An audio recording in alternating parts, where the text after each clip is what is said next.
George Orwell's Animal Farm. I really like this book. I really like.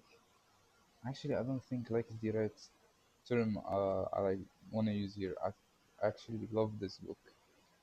The reason I love it so much is because of how not just the context or the genre of the book itself, but how George Orwell feeds us what like the message of the book in just the frame of the story. He did this multiple times. The time I witnessed him do this before reading Animal Farm was in 1984. Pretty sure you can find it here somewhere. He delivered the message in such a way where not everyone will get it. Not everyone who reads the book will get the same message. Everyone has their own subjective message that they extract out of the book. I just love this way of writing. It's so I don't know how to describe it. It's just so life enriching. I don't know if you get what I mean. It's just so beautiful. I don't think everyone gets to enjoy this type of passion towards books. So I get if you don't really understand what I mean or why I love this I love books this much. Even though I'm pretty sure this is my first time mentioning a book on this channel. However, yeah, I just love books. You can see I just love books. But we're here today to talk about Animal Farm specifically. And the reason I really like this book, again, um, by the way, I didn't do any like research before doing this video. I wanted to give my own raw thoughts about this book before I researched about it. And yeah, first off, first off, I really believe I made a mistake before reading this book. I thought it would be a light read, just uh, it's just like a small detail between my big reads, maybe a book, something to entertain myself before reading a long book by Dostoevsky or Nietzsche. You know what I mean? No, this book is only, I believe, what, 90 pages, around 90 pages. But by far, it might be one of the best books I've ever read. Again, 1984 goes on my top list, top five for sure. Animal Farm, I'm still not sure to be honest. I'm still not sure if it goes on my top five, but maybe it's very close. It's very close to my top five. Now, what do I like about Animal Farm? Let me tell you. The point I really liked that when I just want to remember a singular, if I have to remember a singular point from this book, the first point that comes to my mind is how the pigs. By the way, if you still haven't read the book, I don't think it's a good idea to watch this. Definitely read the book and then come back here. Anyways, moving forwards, how the pigs kept changing the seven commandments in order to satisfy their own will, to their own, so it fits their own benefits. I think that's very, even though that's very messed up, still tells a story about today.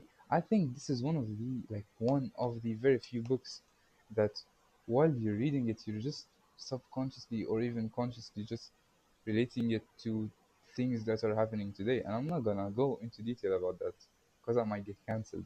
But I will tell you this that from page 1 all the way until page 90, almost every little detail you notice, just gonna be like, oh, what? That's happening today. It is happening today. Yeah. And not everyone gets it. Not everyone just relates the book to what's happening today. Some people just read it and throw it aside. But this is like a this is treasure, bro. This is treasure. I'm telling you. And by the way, I believe there are multiple covers to this book, and I think I got the worst one for some reason. Maybe not the worst one, but just I saw one that looked really good. One that had the pig with the shadow of a man. That's insane, yo. I don't know. I got this one online. It's not an original, by the way, because I did not think that I would be like I don't didn't think that I would like it, and I actually postponed reading this book multiple times just so that just because I had low expectations. But after reading it, I was bombarded. I was wrong. I will never doubt George Orwell again. Anyways, yeah, after reading it, like I got what the windmill meant, what the pig, why they had them like the pig on the cover. You know, not sure exactly why they put the chickens though. But yeah,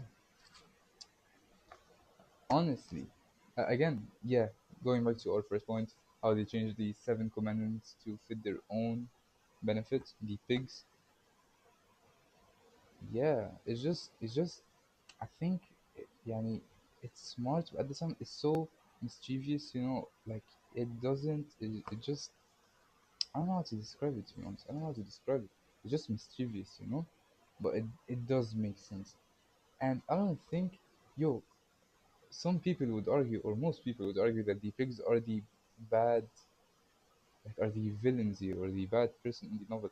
I don't think there is a bad person in the novel, actually. I don't think, like, Napoleon was just hungry for power, okay?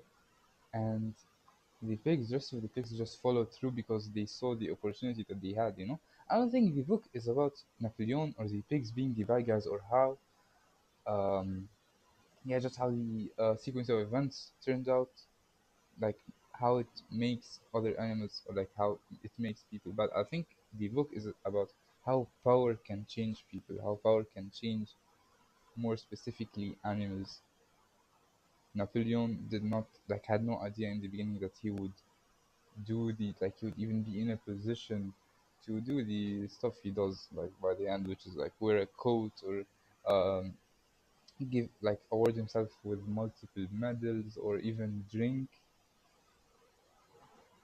quote unquote, what they said, uh, two legs. No, wait, hold on.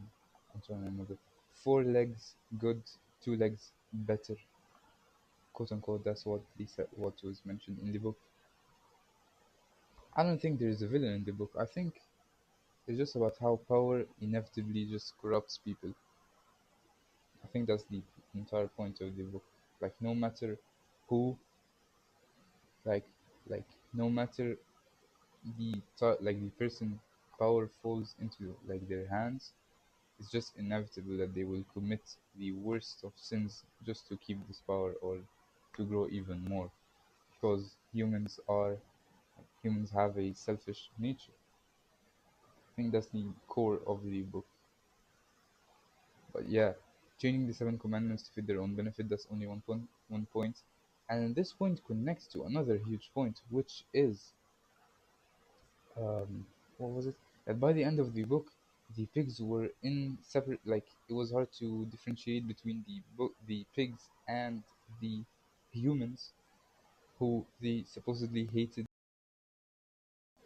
Yo, the point I was mentioning was that, how the changing of the seven commandments also connected to one of the other major points within the book, which is that by the end of the book, the pigs were, like, hard to differentiate between them and the humans, which supposedly were hated by them, like, all the way throughout the book. Like all the animals hated the humans, and humans hated animals. But then by the end, the pigs were, like, just almost like they were one being, if you know what I mean. I think this.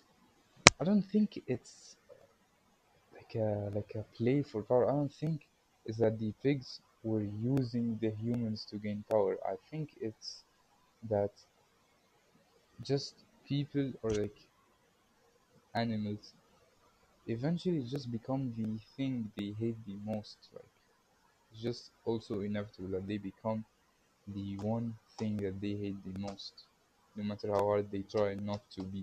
Like, and you can see the process too. Like the pigs eventually, what, like by the beginning, like in the beginning, they said what, said no sleeping on beds. They said no drinking, no killing, no not being associated with humans. But then by the end, they're wearing their clothes, they're drinking their booze, they're even playing cards with them. They're just, and they're like facial expressions are just so similar to humans. And that's why I think that just no matter how hard someone can try, they just become the one thing they hate the most. It doesn't matter if they're the best person in the world, they just become exactly what they hate eventually, and they cannot do anything about it. That's my interpretation. It's not, didn't see like, okay, I said I didn't do any research, yeah, but I had to like search the book up on TikTok, see the reels, after reading it. I think like I do that with all my books though, not just this one. So, but I did not gain any new perspective. Like it didn't change my perspective. It didn't really give me another point to talk about. I still had the same, like those points I mentioned, like were the ones that stuck with me. Like as soon as I finished the book itself, and yeah, I think that's it. Maybe I'll do another part where I just talk about the book again. However, after like I got some points online, like after I did some actual research behind the book itself, and yeah, or maybe I might just move on to the next book because honestly, I really like talking about books. I believe that the past like few videos, I didn't really have anything to talk about, or just talking about just journaling, like video journaling. I think talking about books is really I'm really enjoying it. So yeah, do I recommend it? Yes. Rating, I'd say a 10 out of 10. There are books on my list which like I didn't even rate them. I literally wrote non-rateable because of how good they were. Let me know if you want me to talk about them, and I would be like honored to, because they're really good books. But yeah,